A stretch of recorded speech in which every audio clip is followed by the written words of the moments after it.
Tout le territoire des États-Unis est à portée de nos armes nucléaires et un bouton nucléaire est toujours sur mon bureau.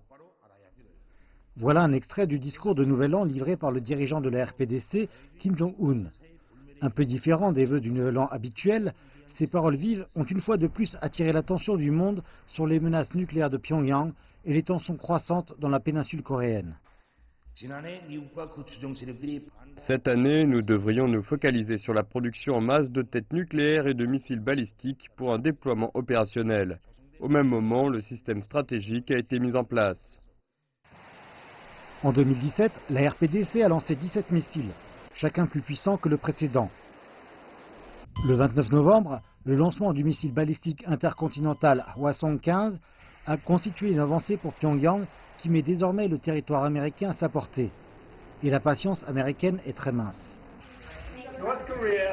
La Corée du Nord ferait mieux de ne plus faire de menaces envers les États-Unis. Ils rencontreront le feu et la fureur, comme le monde n'en a encore jamais connu. Ce ne sont pas seulement les États-Unis qui sont en colère. Tout le monde est scandalisé et inquiet de la menace nucléaire croissante.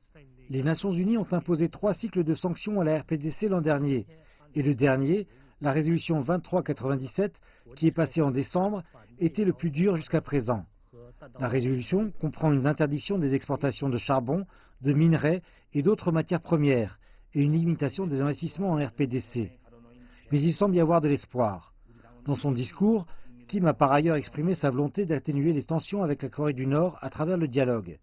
Et il pense que les Jeux Olympiques d'hiver de 2018, qui se tiendront en Corée du Sud, seront une bonne opportunité de le faire.